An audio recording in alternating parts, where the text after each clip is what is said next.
Welcome to the Association of Applied and Therapeutic Humor podcast, Laughbox. We have multiple hosts and multiple guests and multiple ways to think out of the box using humor. Laughbox is a production of the Association for Applied and Therapeutic Humor. Visit us online at www.aath.org. Follow us on social media, Facebook, Twitter, Instagram, or LinkedIn. Music by Gary Rubio. For more information, www.garyrubiomusic.com. Join us for episode 115 with Jim Bob Williams, Katy B, and special guest, Katy Maag, Laughter Yogi, public speaker, and student in year 2 of the Humor Academy. The Laughbox, the official podcast of the Association for Applied and Therapeutic Humor. I'm Jim Bob Williams. And I'm Katy B. Today's guest is the amazing Katy Maag. Wonderful Katy Maag! All right. I have to, for journalistic ethics, I have to make a disclaimer here, is that I'm one of your biggest fans. It's almost been a year to the day since your story came out in the Cinderella monologues. Okay, our first question. How'd you get here? Oh boy, what an assorted tale. I was the shyest kid you'd ever want to meet in school. Seriously, if you ever read my story, you'll notice I didn't even like school.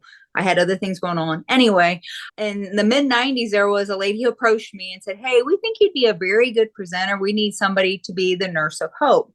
So the Nurse of Hope was for the Cancer Society. So I would go out and do presentations. And that's actually how my presentations started, was to people on cancer and cancer prevention.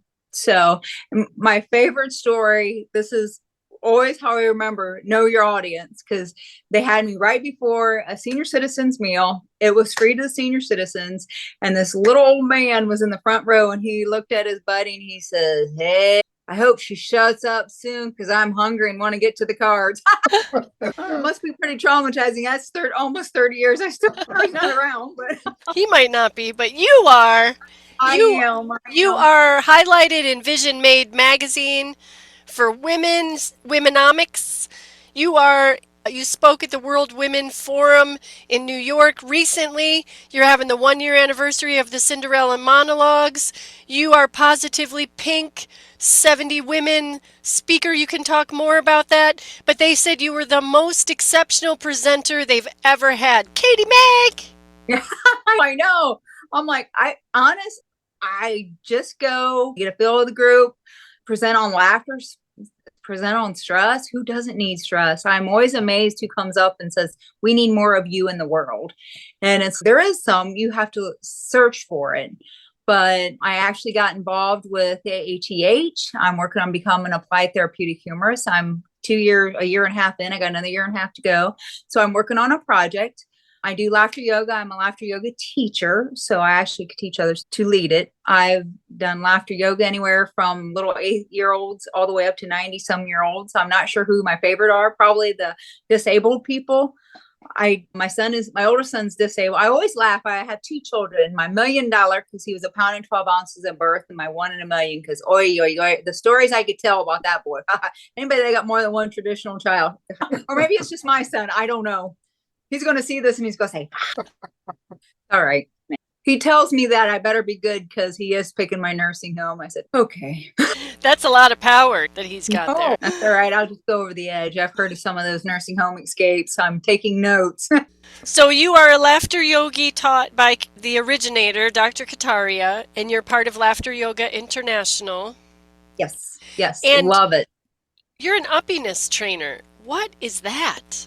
Correct. Uppiness is a game for companies that they can come in, and it's a collaboration that it's actually like a game on the computer, and everybody gets a chance, because it's like when you go to a lot of these corporations and companies, one person is usually the head spokesman out of a pack of 6, and the other ones just sit back, right? The program is that they play this electronic game, and then one person has a dilemma, and then the other 5 people have to go by their strengths. So you have to know your strengths. And then when you're presenting your strength or what you would do with the dilemma to the person, then they get to see an insight and get a different perspective. Because sometimes I think we're too close to the dilemma that we can't understand or see another perspective of it. So it gives 5 other people a perspective that they can have a voice. And it also helps build that team development, which Laughter does also. So I do stress management classes on that also. I'm working on that. Ashley's in Israel. Some of the people there are, the last I heard was in a bunker waiting. So I'm just patiently waiting and praying for them. So say more about that with Israel. One of the people that started the program actually sent us on our WhatsApp app that he was in a bunker waiting and hiding. So we're just being patient right now. And Wow. Some of the other ones told us stuff, and it's just because there's full-time humanitarian clowns as well in Israel working in hospitals. really. Yeah, and I don't know. That's a good thing to look into. I haven't looked into that to see how they're doing. Send them a message. Yeah. Gotta turn the boat around now. Sorry. Anyway, so that's one of the things I'm doing. I'm also with the AATH. We have to come up with a program, which I came up with a 6-week program called Humor You. So like humor, how it can benefit us, and happiness medically, how it can help us physically, emotionally, how it can socially, how it can help overall how we feel.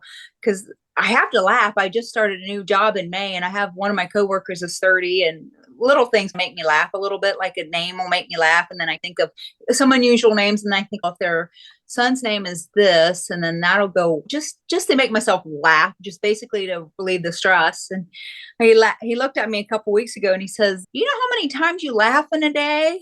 No, he says, "Sometimes you're just over there just laughing at yourself." I said, "True." I said, to be honest, I said, "But that's one of my jobs. I'm a laughter yoga teacher." I says, "Some of the little things will make you laugh." How did you find laughter yoga, or how did laughter yoga find you? Oh, that's interesting. The previous employer, we did an intense cardiac rehab program, and I could watch my patients being nervous. Number one, they've had a heart-related incident. They're scared. They're nervous. Oh my gosh, am I going to have another heart attack? Number 2, are they going to make me do something I can't do? Number 3, nobody really likes exercise. There's a few people that like exercise, but not really. Otherwise, we don't get very many of them that like exercise. In the intense rehab program, they'd exercise, and then they'd get a video, or they'd have somebody talk to them about different, like diet, or they'd talk about stress, and I would talk about stress. But one of the videos came on and talked about stress management and how you can find different things in your day to help, either write a gratitude journal or laughter, and start this thing called laughter yoga. And I'm like, my ears perked up. I'm like, yes, that's for me. I can do that one for sure. So I traveled down to Cincinnati, which is about 3 hours from where I live. And I'll be honest, the first time I attended the one session, I was like, oh, I don't know. But when everybody sat up after doing the laughter yoga, everybody looked younger. And I'm like, yes, Fountain of Youth, sign me up. I thought I could do this. And I do. And I think the reaction, because it does build a team, or it's hard to be mad at somebody after you laughed with them. For one, it helps with teams. It helps my patients. I would show Carol Burnett videos, because Harvey Korman and Tim Conway, it's noted they did not practice any of their skits together. And then when they would tape, they would. Some of their real laughter is real laughter that they're doing or trying to stifle, which is actually even funnier watching them trying to stifle the laughter than to be more into the show. One of my favorite things about Carol Burnett and that whole time period was they did that on purpose. They purposefully tried to get each other out of character and laughing uncontrollably. And because it was live television, whatever they had to do to try not to do that those are my favorite moments. And a lot of it's improv too. I actually started doing improv maybe a little bit over a year and a half ago with Jim Bob, and there's 2, and I laugh. I tell everybody, I'm like, look, I got to get home on Wednesday evening. I have to get home. I'm missing my improv. And they're like looking at me. Half the time people are like, they're not really sure that I'm telling the truth, but I'm telling the truth. I said, we have a retired teacher, a retired judge, who you would think she'd be, but she's funny. She's hilarious. And then 2 engineers, and then me. It's a wonderful group. I'm just telling you. And then All right. So tell us a little bit about your project for the Humor Academy. Oh, okay. So the Humor Academy, so it's a 6-week program more. I actually geared it at first for caregivers, but we're all caregivers, whether you're taking care of somebody younger or older or being in the medical profession. So the first one, or the first pillar, is humor and happiness. Explore the connection between humor and happiness and explain how humor can help increase your happiness by the positive feelings, by even it has lasting effects. Even when you laugh, it releases some of the chemicals and how you feel. Understanding the stress reduction that can happen through laughter. When I gave my Positively Pink presentation, I gave everybody a handout that had 20 questions, and it talked about 20 questions, and each group it was divided into 4 different groups of how stress affects us. And have you had this within the last 2 weeks, whether it be cranky or grumpy or eating more or sleeping more or some of the other effects that stress has on us, or the CSEP, cognitive, social, emotional, or physical effects. Third week is the mind and body connection, how laughter impacts our physical health. It helps with blood pressure. It helps with muscle aches and pains. It helps with helping, like people who have digestive issues. Sometimes it could be related back to stress or headaches. I often tell the story about how people, when they get stressed, they sweat. Another thing they do is they get a twitchy eye. And my son, when he was a senior, was a little extra stressed. And he came to me and he's, Mom, and his eyes just a twitch. And you could see it. I've had it myself. And he's like, oh my gosh, I got a brain tumor. You got to take me to the doctor. I'm like, first of all, how long has that been? I'm not taking you like instantly. And I'm like, okay, first of all, you're a senior. You're working on your exams at this point. I'm like, I'm pretty sure it's one of the reactions of stress. So after a day or two, it went away, but he's, oh, how'd you know that? I'm like, well, that's one of the signs of stress. He didn't want to believe me, but he did. But the fourth week is optimism and how it can help with our resilience. Because when you laugh and you change your perspective, I gave a presentation to some senior citizens, and I had a little lady come up to me at the end, and she's, I need to thank you. And I says, thank me for what? She says, I didn't realize that I had just lost my husband. She says, but I forgot how to laugh. And she says, I feel so much better now. And she says, I feel lighter. And it does, because it gets you out of your mindset and what's horrible, there's a character that always says it, horrible, terrible day. And it's okay. And then you can say something funny or change how you think about it. Is it going to matter? 5 years. I often tell people I have a necklace. It looks like a present because I think we forget that every day is a gift, and it is. So you get to pick how you want to unwrap it, or if you want to unwrap it, and how you want to present with it. The fifth week is relationships and how it can strengthen our bond, whether at work or at home, because it's hard to be mad at somebody after you laughed with them. Really, you think about it, it is. Because you've built that bond and you've released those good hormones into your system. The oxytocin for sure is a bonding hormone that gets released when we laugh. And then the 6th week is unleashing the personal growth with humor, finding humor in your day. And I often laugh. I laugh because I tell people, my cardiac patients, they're nervous when they come in and they're scared and they're not thinking straight because they're stressed. And I often laugh. I said, after a couple of weeks, they get to know me, and I laugh. I said, we're 3 I'm not making fun of you or anything. But I said, for myself, I feel like I'm a 3-year-old in an adult body. And they always give me a funny look. A 3-year-old, I said, I probably act like one, but hear me out. This is where I'm going with that. But as a 3-year-old, if they don't sleep well or rest well, like adults, if we don't get enough rest, either mentally or physically, we're out of sorts. We're cranky, right? Even adults, we get that way. And nutrition, if 3-year-olds don't eat well or been told something good, they get cranky also. And then the last, where the laughter comes in, is play. If they don't get enough play, or if I don't get enough play or enough downtime, I'm going to be little out of sorts or not doing well and not going to do what you tell me, to be honest. It's an easy way to say, just think about even food. Cardiac patients should try to eat a little healthier. Think of how much better you feel when you eat one thing versus another. And they're like, didn't think of it like that. And Instead of saying, you got to do this, because I don't know about you, but if you tell me I can't do this, guess what I want to do? Just like a 3-year-old. Totally. The 6 weeks course now, you're going to take that and bring it to the facilities that you've been speaking to. And yep, I'm actually working on it this afternoon with how I can do it as like an online program versus taking it into companies and doing it for especially healthcare workers. Their healthcare workers are definitely, because it affects how a patient perceives you differently. If you come after them, you got to do this, or this is what we're asking, or you joke a little bit with them and make it a little lighthearted.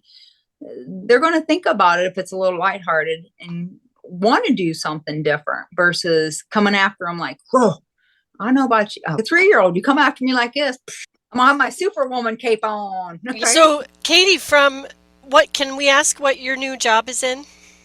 Oh, my new job, actually, right now, I work cardiac and pulmonary rehab. I work 2 days a week, 10 hours, so that way I can still grow my other business. As I said before, I have 2 children. I have a special needs and a traditional or regular. I don't know why he ain't regular, but so my older son, he's got a lot of doctor's appointments and things like that. And I do a lot with that. I've actually presented at his company or where he works. I did the one he was at previously. I went every month.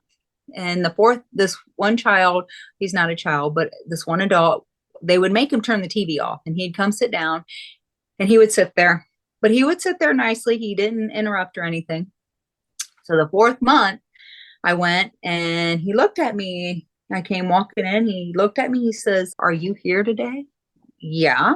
He says, "No, are you here to teach today?" I said, "Yeah." He turned his own TV off and sat there and started waiting for me. And we did laughter yoga for 45 minutes. Here's the thing. I didn't even know he could talk. Oh. He shocked me. And that's been about 2 years and I've not forgotten it. Wow. That's amazing. now we also have the privilege of talking to a lobbyist today. Oh, yes. I've been on many different committees and I do cardiac and pulmonary rehab. So I've been with the Applied Therapy American Associated Cardiac Pulmonary Rehab. I also am a member of the American So I would sometimes go in the spring with the one group and then fall with the other group. But we've actually got one bill passed. During the pandemic, we could only do virtual. And I was amazed how many people they see in a day and how many the aides see in a day. They remembered me for some crazy reason. That's not surprising. It's been very interesting to go to the Hill because I have actually a poster on my refrigerator, "Be the change you want to see in the world." Because a lot of times people want to complain, but they don't want to do something about it. And I think that's where keeps propelling me forward and doing what I want to do here is I see that so many people need this and so many people have actually reached out and said, "Hey, it's an individual and I will do one-on-ones." But I think as a company and corporations, they need it more. They need that team development because it's not team building because team building means you build it up to a certain point, but development means that you're invested. That's good. I like that. Because it is. Because you can develop or build, you can build something, but you can, like the 3-year-old here, you can come down and slap that down like the Jengas. So, Katy, no, of course not. What's your dream? If you were to project yourself a couple, 5 years in the future, let's not make it too far away. What would your dream be?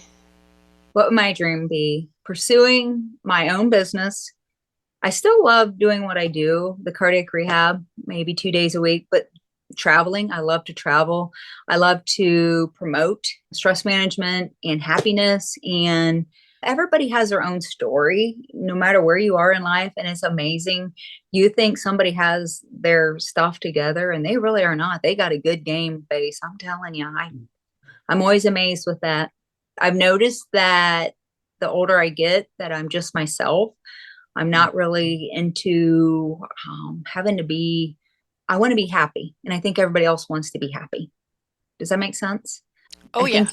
And I think humor is a good way to add some happiness without being over the top or being fake or whatever. And yeah, I still have my bad days. I still have we'll do this. But then I think more you laugh, the more it gets you out of that thought process. At least it has for me. Presenting on a bigger, not just here, but corporations, hospitals, more hospitals having humor therapists. They have music therapy, which is fine, but because it also helps with our brain health, but so does humor. And I'm also a brain health coach. I'm also a happiness coach. And each one of those has the music part, but every one of those has more of the humor and how it can help us. And everybody's humor is different, but laughter is laughter. I have to laugh when I never thought this made such a difference, but on the back of my car, I have a big smiley face. And when it rains, it waves. That's awesome. Or when it snows, I had the abominable snowman on there and when May and I had to come off, but that's awesome. But I didn't realize how much people noticed that and recognized that and made them smile until it came down because it got caught in the car wash. And anyway, I had to take it off. And how many people looked at me and said, "Where's the smiley face?" I'm like, it had a tragedy. It was just losing its, but it's, I think as a nurse and a caregiver, I think we all just want people to feel okay, better than was, or better than just okay. Yeah. You're in the 1-year anniversary of the Cinderella monologues. Can you tell us about what you wrote? Make us curious to go read it. Go read it. I talk about my story, about my life a little bit. They had to keep chopping things. 15,000 words really isn't that many. I had to keep, they're like, you gotta take that out of there. I'm like, gotta take that out of there. I'm like, okay. Here, you can say anything you want here. Let's see. It all started as a caregiver when I was 3 years of age. So I talk about how the last memory I have, my dad died when I was 3. I have to laugh when we were little, younger. My grandma taught my mom how to drive a stick shift. That's quite a few years ago. And I still remember that very vividly. I think I was in the backseat laughing. I think I got in trouble more than once. But I was a horrible student. When I graduated high school, my junior year, I missed 45 days of school. When I graduated high school, I never looked at my diploma. I thought, I never passed. So when I did pass, and actually scared me, I went to work afterwards. I never knew what I wanted to do. Then I started working in a nursing home. Loved it because I added my humor and the patients just loved me. And they're like, oh, I would hear this. Oh, we're so happy you're here today. Oh, I'm like, oh, okay. Happy Adams. His name was Happy Adams. He's long gone, but he liked me even. It was hard to get along with, I guess. We got along fine. Let's see. So talk about that. Talk about having my older child. I had to cut one of the stories out of the book, a couple stories out of the book with him when he was littler. But yeah, it was very interesting. I dealt with a boss as a bully. That's in the Live Life and Wow. I've also been in that book too. Yeah, and that's almost a year anniversary too, right? Yep. I've done 3 articles for Vision Made magazine, which is actually a corporate magazine about empowering women to be about helping themselves and being true to themselves. And there's different coaches in there and that talk about it and make a vision board. What do you want to see happy? I want a place in Florida. Like when I get older, I want to go to Florida a couple days a week, maybe, and then come back to work and do my other job too. I got big aspirations. I'm told I'm high energy. To you, it's normal energy, right? Pretty much. Your energy is beautiful, though. That's one thing that's very clear, is you're positive. Your smile's amazing. The picture that you have all over social media, laughing loud, laughing big, it's absolutely perfect because it completely matches your personality. And any hospital would be lucky to have you, giving them more information about how to do stress management, but also laughter and humor in the workplace and for the patients. Oh, yeah. I'm always surprised when I have a patient say, I'm so glad you're here today. Okay. I always laugh because I work cardiac rehab. I'm like, look, I can be very serious as a heart attack if you need me to. So I said, I really don't see that side, but I will do it. I can do it. Okay. So let's say, sorry. Okay. So let's say someone's taken your 6-week class.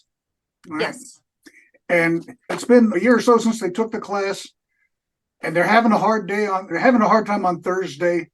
What would you like them to remember from your class? What should they do on Thursday? Every minute's a gift. That gift is going to be gone the next minute. You never know what's going to happen the next minute, where you're going to be the next minute. And you know what? You only have, and in laughter yoga, we tell you 10 minutes a day of laughter, which is only 1/44th of a day. That's little. Spend the 10 minutes, try to get your perspective changed. Go laugh. I know there's a lot of people who say, I can't sleep at night. Okay. Can you do something about that problem at this point? If not, you're wasting some time and energy instead of trying to get some rest. Try to find laughter in every day, because there's funny things that happen all the time. And they're in small places and big places. I have to laugh. I tell the story about the toilet paper. Okay. I know there's a big debate out there, under or over, right? Some people are under over, some are over people, some are under people. Yeah, that's right. Sometimes it's a requirement in the home. Yes. We have a divided home in that too. And one time I thought to myself, okay. I went to my husband's bathroom, and by God, way his was, the heat kicked on, and the under over debate, just all the toilet paper was on the floor. Kind of how the day is. Still had it, but so I thought to myself, yeah. Anyway, so anyone with a toddler or a cat knows that under is the way to go, because you go over, that cat or that toddler's going to have that roll unroll in New York minute. Or you put it on the floor and they'll take it through the house. Yes. Makes them easy to find, though. So that's, yeah, that's true too. Yep. And Halloween inside the house works when you got a cat and toilet paper. That's right. Yeah. Just decorations early. Yeah, exactly. So tell us about your experience with the Humor Academy. You're in year 2, just like me, right? Yep. Yeah. Yes, love it. Love it. Love it. Love it. There's more to humor than you imagine. So when I signed up, I signed up 3 weeks too late, or I would have been able to get in the program a year ahead. But that's okay. Everything happens for a reason. Patience. Not one of my stronger suits, but patience. But I love the group that I'm in. They're very interactive. They're always positive. They're always helping each other and discovering we all have different humor. And it's nice to know, because I can go to this person. They do the same thing that you do. No, everybody brings their own unique spin, unique gifts, unique special sauce to the mix of how humor is and how it should be done, and how humor for me is not humor for you, and laughter is different. And it's a wonderful organization. I'm so happy I found it. I'm already a lifetime member. I took the Band-Aid off. I knew I was nice. And so the Humor Academy, year 1, teaches us all the aspects of humor, how to deal with humor doomers. How do you deal with humor doomer? I don't take it personal, for one. I have to laugh because we talk about stress and we talk about people get cranky and grumpy. Usually, if I encounter somebody who's cranky and grumpy, I usually try to get them to at least smile some way, because I'm just quirky. I'll say something. Sometimes it doesn't work. It's okay. I'm not everybody's cup of tea. I'm glad about that. But just to lighten their mood just a little bit. And sometimes I always have to remember, we don't know what's going on behind somebody's closed doors. Are they in pain? Are they having problems at home? Are they missing somebody? Are they not missing somebody? There's more to somebody than just what meets the eye in that 5 minutes. So I try to make them laugh a little bit about something crazy. Yeah, that's awesome. Even just finding a thread, right? For someone who might be having a rough moment. Finding something that gets them there. It doesn't have to be you. It doesn't have to be comedy. It doesn't have to be, you don't have to know the person super well either to try and just get them out of the doom. Correct. Just like you said, common. What's common? Yeah. And by the way, I edit these and it's audio. So just so you know, we keep the video, but if there is anything like we're talking over or whatever, I edit that stuff out. Katy Magic.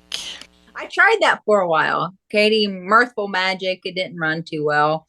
I'm still working. I have other people I'm working with to try to get my website up and get more on it, to get out there. I was on a Motivational Monday class this morning, which was very interesting. I've never done that on LinkedIn before. It was from 8 to 9. And everybody talked about 7 to 8, but they talked about different subjects. And it was nice because it brought a little more forefront to some of the things I've been thinking about or wanting to do. A couple people reached out. One guy, oh, look at your LinkedIn. And I'm like, okay, we're all human. We all put time and attention to what we feel is valuable. Absolutely. And the person, I think, is more important than their LinkedIn profile. Correct. Correct. Same. It helps, but do a little more research, sir, and you'll find that Katy Maag is someone you definitely want to look further than the LinkedIn profile. Correct. I've just thought to myself, why are you putting something down? You are not somebody it's not somebody I'm going to choose because of that. Because it's limiting, right? As opposed to expanding and offering, it's a bit limiting. Correct. Correct. So, Jim Bob? All right. So if you could go back to 5 years ago and talk to yourself, what would you tell yourself? Before I started the laughter, number one, find laughter for one. Get back to it. I've always had a quirky, find laughter in things. Even as a kid, I would find absurdities or oddities and kind of laugh at it. And I forgot that, and I lost that. I lost that self. I lost that part of myself. I let stress get to me. I also went down the rabbit hole and let other people's opinion of me matter. Once again, the 3-year-old, no matter what we feed ourselves, whether it's mentally or substantially, we need to have the good stuff. And we're our own worst enemy. We really are. We don't need anybody to help us out. That's right. For sure. That's right. To be honest. Yeah. So how transformational was finding laughter yoga for you? It was amazing. I needed to add more light and lividity to my own life, but to spread that out to others, because I'm noted as my heart's on my sleeve. So as my one aunt told somebody, what Kate things comes out her mouth? And unfortunately, sometimes, not as much now, I'm gotten older, but. Is that a Katy thing? Because I might have that too. It could be. We'll start a support group for the Katys in the world. Yeah. I had a pediatrician, my mom said, that told my mom that she had to toughen me up. And I was like, now I look at an adult and I say, please no. That sensitivity is one of my superpowers. Correct. Correct. And I think if I had to go back 5 years, yes. Oh my gosh. Lividity definitely has changed how I think about things and how I deal with things, even deal with my patients. Because I think finding that common bond and giving them a little bit of hope that, yes, it's going to be okay. Yeah. I even relate to them and say, hey, I get it. I got medical issues that relate to the heart. Totally understand it. Okay. We can deal with this. Not a problem. But I think as a caregiver, I think we are required to do more with less. And by required to do more with less, we're more stressed. When we're more stressed, it's on our face, it's on how we perform, it's on how the patients perform. And I think the patients sometimes have the idea or attitude that you're doing more, but you're not doing more for me. Sometimes I see that, but I've not seen that in a long time personally, but I've seen it in the hospitals. Interesting. When I go somewhere, when I present, I like to go early because I like to sit in the lobby and watch people go past, because you find out a lot. Say more. You know what I mean? Because if you watch their mannerisms, you watch their facial expressions, they watch whatever. Like some of the hospitals I've been in, the staff is on their phone bitching. As a patient, that's not very friendly. Or if they're on their phone the whole time, that's not very friendly either. I understand having personal things going on too. However, as a patient, I want to know that you are paying attention to me a little bit, or will notice something's not right. I know that there's some hospitals you go into or some companies and everybody works well together. And I like seeing that. They don't need my help as much. Sometimes they do. But what's that formula that brings teams to be working better together? What does that versus the ones that are struggling? One is not as a for one, You need to have more team development, not building, because building, you think about when you do team building sports, you're playing one against the other.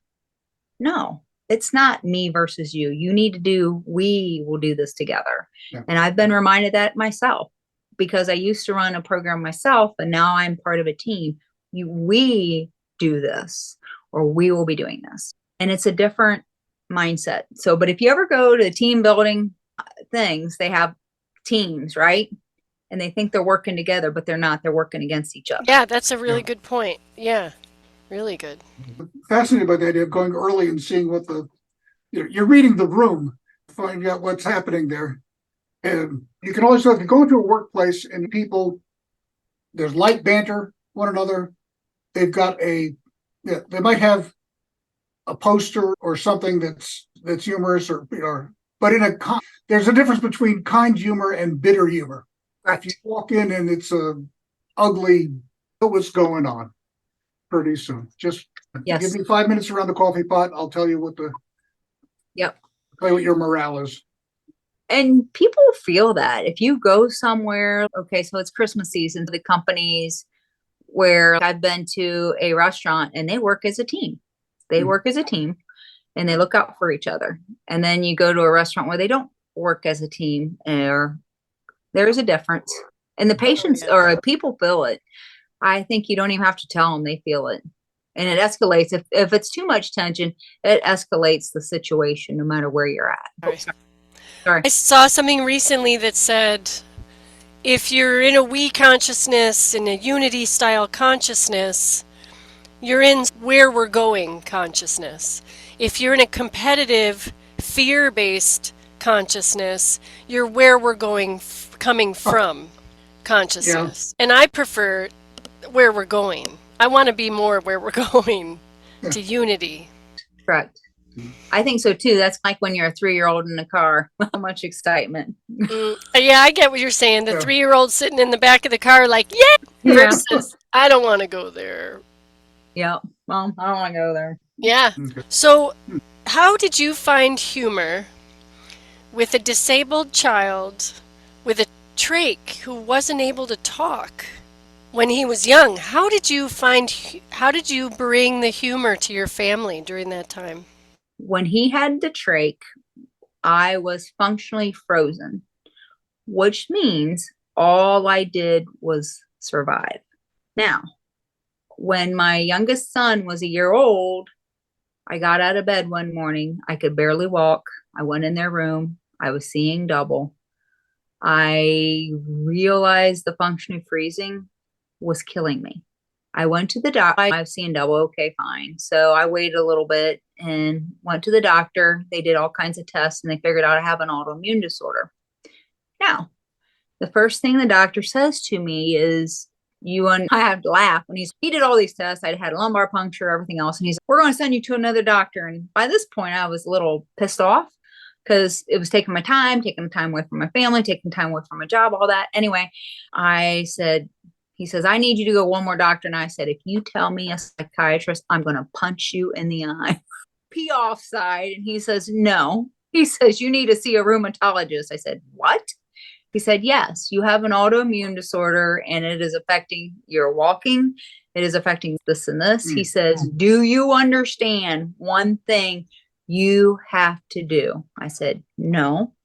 One thing you have to do is to learn about your stress and what you can do. So started out watching comedies at home, just when I had a little bit of time. I don't have a lot of time, but on time, joking with my friends. My husband's very serious, so he doesn't joke at all. It's funny. We are total day and night opposite. He's very serious. He's very, yeah. So I want to reflect on the Katy Maag that I know, and Jim Bob, I'm imagining you too, came to us with AATH in the Humor Academy as a very funny person. But for how long did you suffer in this functional, what'd you call it? Functional freezing. I probably had it for a very long time because I was my mom's caregiver because she had mental issues.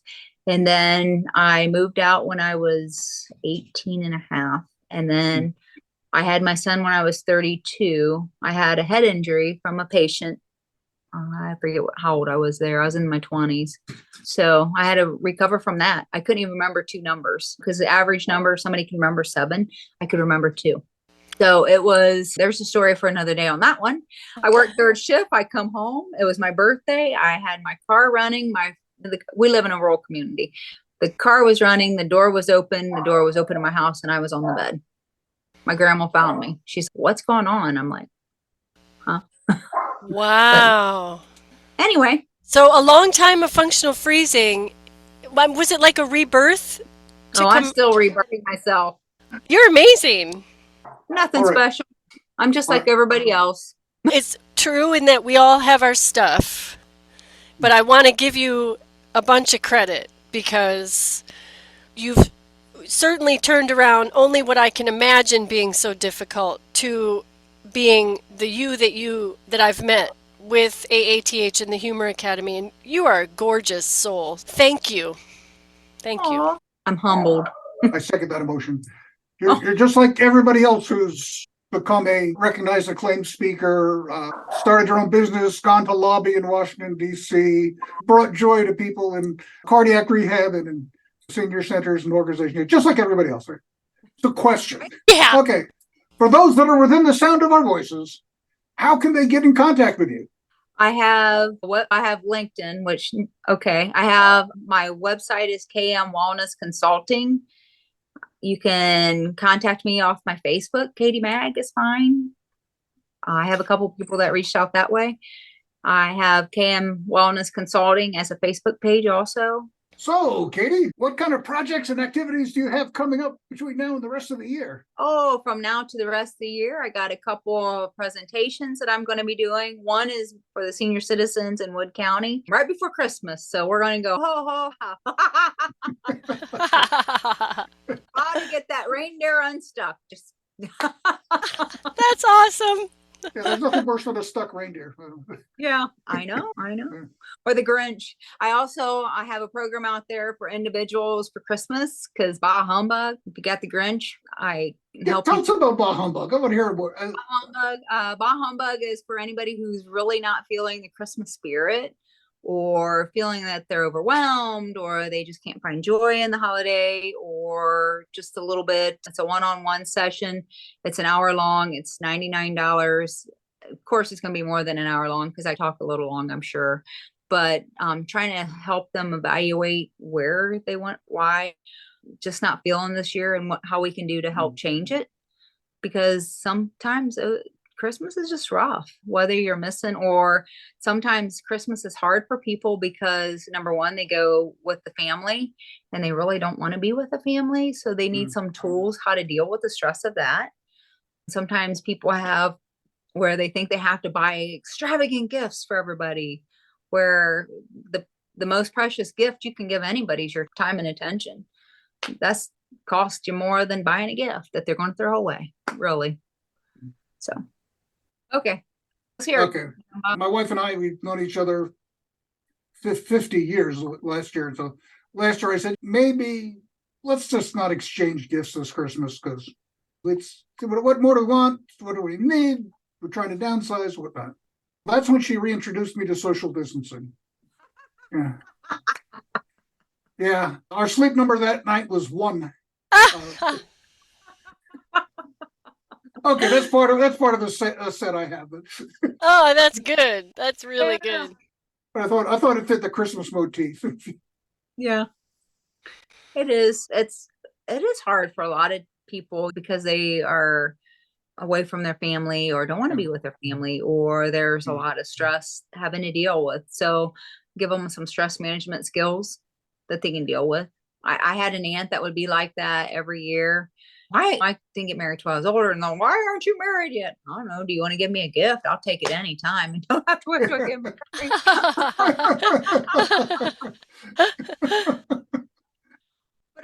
But I'd always set a limit. I mean, I think that's where a lot of times people forget they can set a limit with somebody and say, regretfully, I need to leave or I got to go to the bathroom or whatever. Just like when you're 3 years old and you don't want to do the darn dishes. I got to go to the bathroom.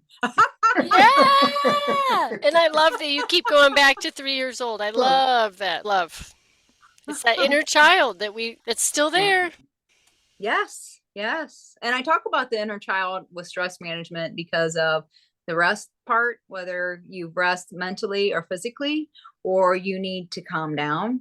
And then nutrition is not only what we tell ourselves, but what we put in our bodies, because what you put in, you get out.